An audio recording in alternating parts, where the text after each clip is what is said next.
Hello friends, today we are going to discuss about concentration term for the purpose of NEET examination 2025. This is DK Jha. You are most welcome on your own channel Chemistry Funda. तो बच्चों आज ये हमारा mole concept का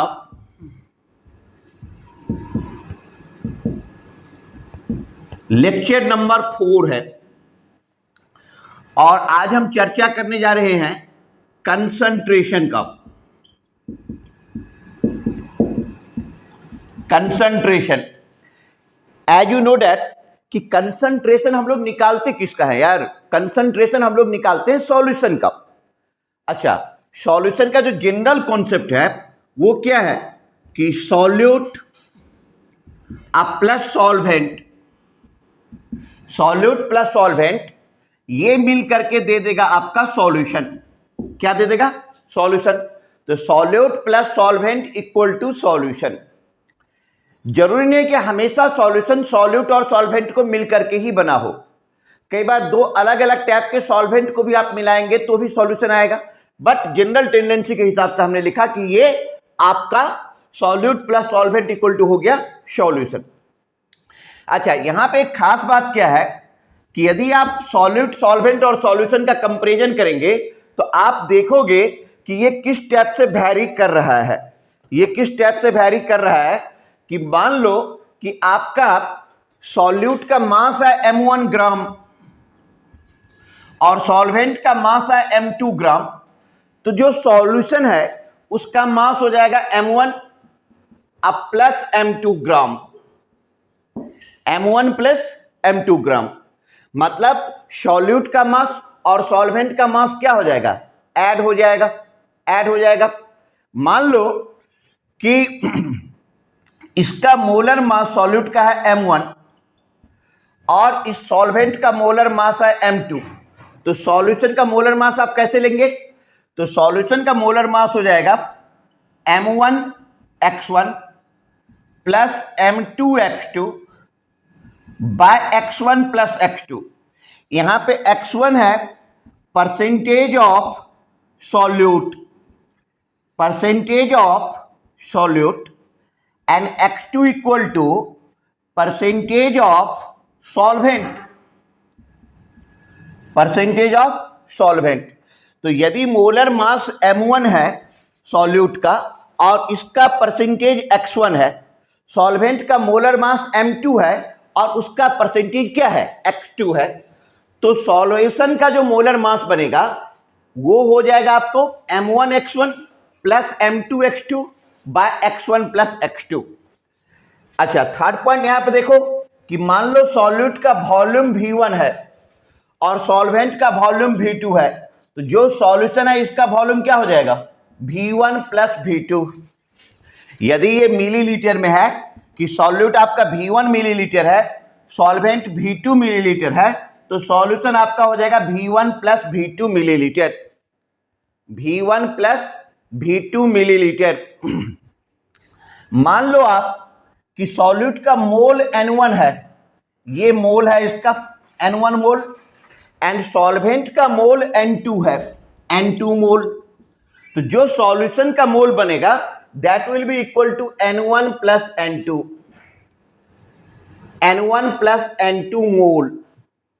अच्छा, फिर हम देखते हैं कि मान लो कि सॉल्यूट का डेंसिटी D1 है, सॉल्वेंट का डेंसिटी D2 है, तो सॉल्यूशन का डेंसिटी D हो जाएगा। अब मैं नटसेल में बात करूं कि जो ये हमारा जो टॉपिक है वो क्या है? कंसंट्रेशन है। कंसंट्रेशन का मतलब होता है स्ट्रेंथ, कंसंट्रेशन का मतलब होता है स्ट्रेंथ। तो यहां पर जो हमने अभी बात करा है कि जनरल बात क्या हो, जनरल टेंडेंसी के हिसाब से बात क्या हो कि सॉल्यूट और सॉल्वेंट मिलकर के क्या बनाता है? सॉल्यूशन बनाता है। यदि आपका सॉल्यूट m1 ग्राम है, कितना है? m1 ग्राम है, और सॉल्वेंट m2 ग्राम है, तो जब आप दोनों को मिक्स कराओगे तो सॉल्यूशन का मास हो जाएगा m1 प्लस m2। बहुत अच्छा। यदि इसका मोलर मास m1 है सॉल्यूट का और इसका परसेंटेज सॉल्यूशन में x1 है, और सॉल्वेंट का मोलर मास m2 है और इसका परसेंटेज x2 है, तो सॉल्यूशन का जो मोलर मास आप लिखेंगे वो कैसे लिखेंगे? m1x1 plus m2x2 bye x1 plus x2। Okay, यदि आप मान लो कि सॉल्यूट का वॉल्यूम V1 मिलीलीटर है और सॉल्वेंट का वॉल्यूम V2 मिलीलीटर है, जब दोनों को आपने ऐड कर दिया, दोनों को मिक्स कर दिया, तो सॉल्यूशन का वॉल्यूम कितना आ गया? V1 plus V2 millilitre. ठीक, आपके सॉल्यूट का मोल क्या है? N1 मोल, और ये क्या है? N2 मोल। तो सॉल्यूशन का मोल कितना हो जाएगा? N1 प्लस N2 मोल। डेंसिटी में इसका डेंसिटी D1 है, इसका डेंसिटी D2 है, दोनों को मिला दो तो सॉल्यूशन का डेंसिटी एक अलग ही निकल जाएगा। तो उसको हमने D मान लिया है। क्या मान लिया है? D। Note down.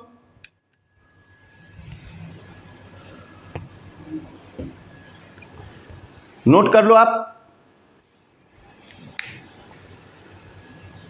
अब बच्चों, अब हम सॉल्यूशन के डिफरेंट टर्म्स के बारे में यहां पे चर्चा करेंगे कि सॉल्यूशन के कंसंट्रेशन को हम कितने वे में एक्सप्रेस कर सकते हैं।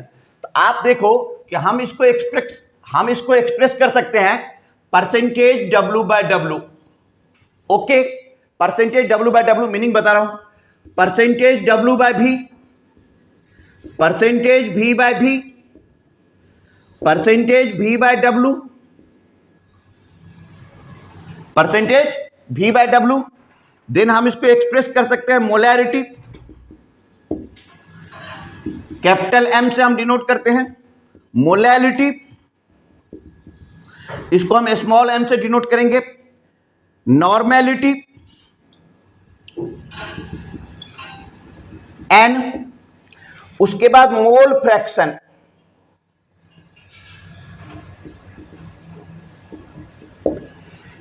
अब हम इतने टर्म पे यहां पे चर्चा करने जा रहे हैं।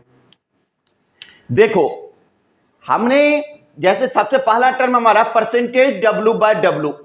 एक बात आप हमेशा याद रखो, जो ऊपर वाला है वो सॉल्यूट है और जो नीचे वाला है वो सॉल्यूशन है। परसेंटेज लगा हुआ है, 100 से मल्टीप्लाई हो जाएगा। जब हमने लिखा परसेंटेज W/W, इसका मतलब हो गया, जब हमने लिखा परसेंटेज W/W तो इसका मीनिंग हो जाता है कि mass of solute, mass of solute by mass of solution in millilitre into 100, a mass of solute in gram, mass of solute in gram हम लेंगे, और by volume of solution in, यहां पे W है तो mass of solution in milliliter into 100। Note कर लो आप।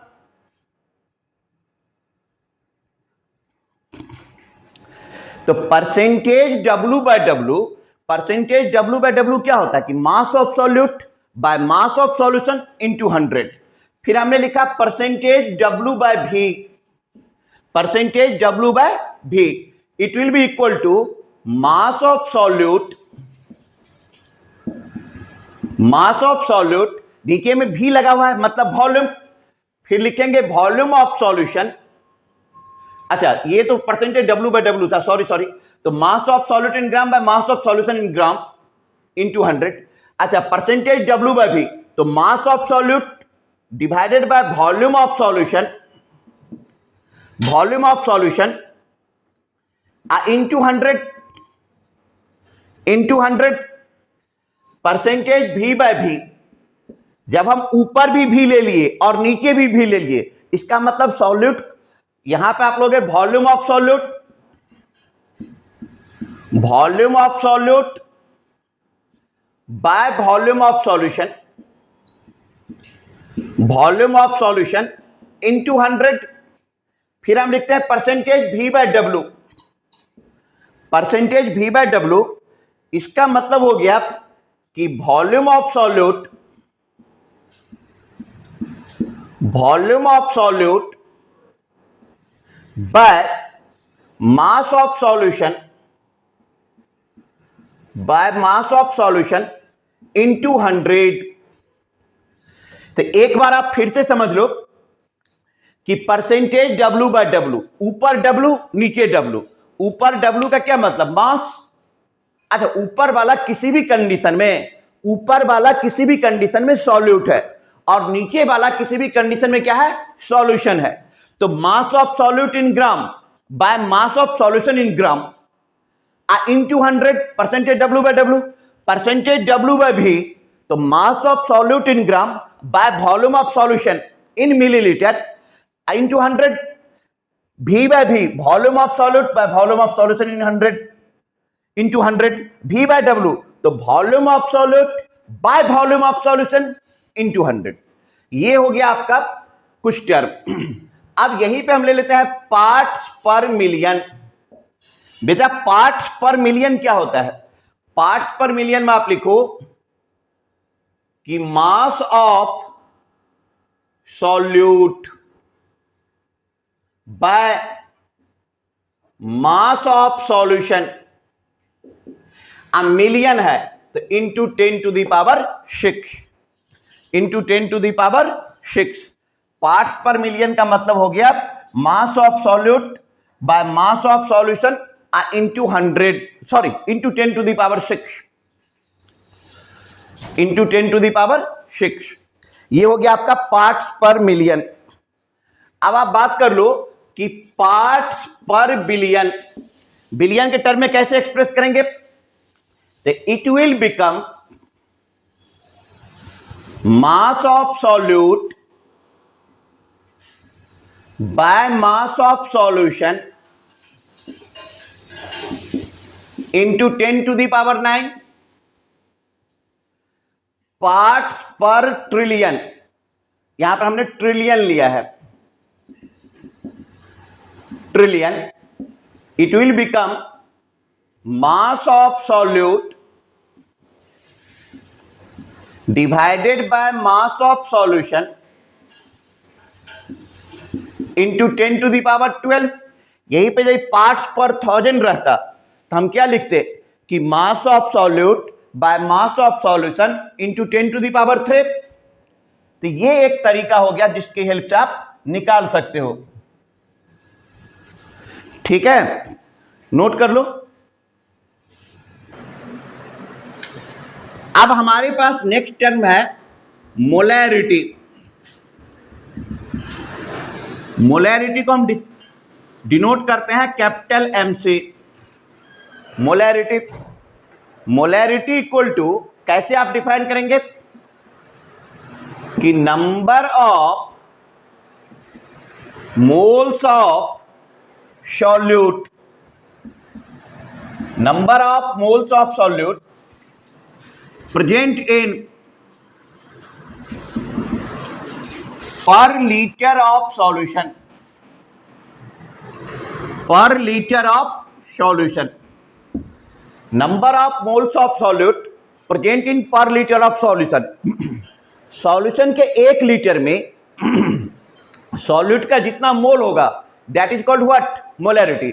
मान लो कि हमने ये कंटेनर लिया, इस कंटेनर में वाटर है जो कि सॉल्वेंट है, और वाटर है आपका 1 लीटर।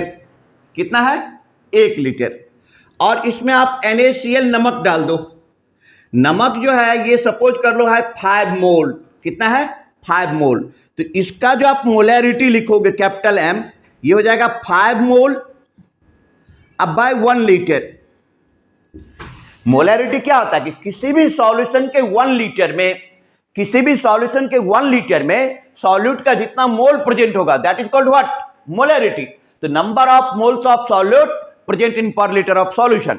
ओके, अब यदि आप इसको टेक्निकली लिखेंगे तो M इक्वल टू ये हो जाएगा आपका number of moles of solute, number of moles of solute divided bye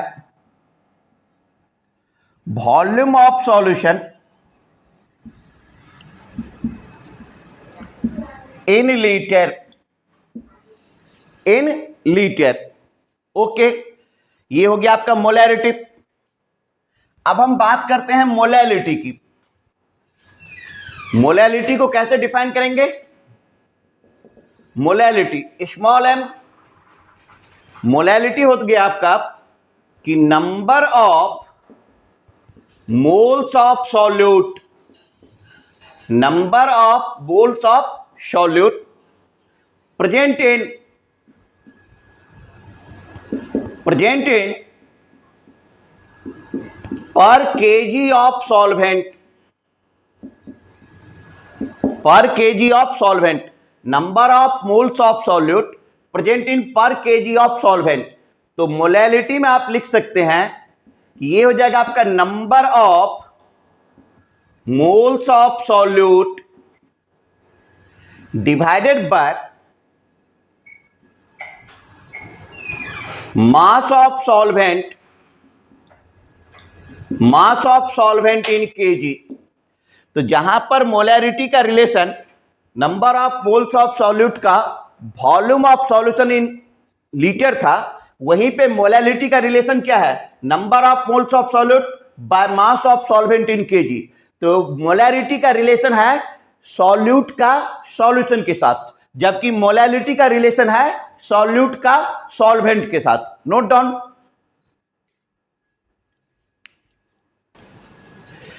अच्छा, फिर से हम लिखते हैं, अब हम लिखते हैं कि mole fraction. Mole fraction, mole fraction का मतलब आप ये समझ लो कि आपके पास है सॉल्यूट और इसमें आप डाल दो सॉल्वेंट। तो सॉल्यूट में सॉल्वेंट डालोगे तो ये क्या बन जाएगा, सॉल्यूशन। अच्छा, इसका मोल मान लो N1 है, N1 मोल सॉल्यूट है और N2 मोल क्या है, सॉल्वेंट है। मोल फ्रैक्शन क्या होता है कि पर्टिकुलर किसी का mole by total number of mole. तो यदि आप लिखते हैं x1 mole fraction of solute को यदि आप x1 मान लो तो x1 इक्वल टू हो जाएगा number of moles of solute by number of moles of solute plus number of moles of solvent. आप x2 देख लो कि mole fraction of solvent it will be equal to number of moles of solvent अब by total number of moles N2 by N1 plus N2। अब आप यहां पे गौर करो कि x1 प्लस x2 कितना हो रहा है, 1। कैसे, x1 equal to N1 bye N1 plus N2 और x2 equal to N2 by N1 plus N2, it will be equal to 1। तो मोल फ्रैक्शन का सम बेटा हमेशा कितना आ जाएगा, 1 आ जाएगा। कितना आ जाएगा, 1 आ जाएगा। ठीक है, 1 आ जाएगा। अब यहां पे एक बात आपको समझना है कि कौन कौन सा ऐसा टर्म है जो टेम्परेचर से इंडिपेंडेंट है। तो temperature independent concentration term mainly temperature independent, temperature independent concentration term mainly ये कौन कौन है, मोलैलिटी है, मोल फ्रैक्शन है, मोल फ्रैक्शन है। ठीक है, आप लोगों ने नोट कर लिया, यहां तक लिख लो, समझ लो और यहां तक याद कर लो। जब तक तुम लोग याद करोगे तो फिर हम तुरंत आपको इस पे वीडियो दे रहे हैं जिसमें हम आपको इस पे प्रैक्टिस कराने जाएंगे, पहले एनसीईआरटी का साथ साथ नीट के प्रीवियस ईयर का। ठीक है, तो तब तक आप लोग इसको बैठ करके याद करो। Thank you, thanks for nice cooperation. Okay, bye bye.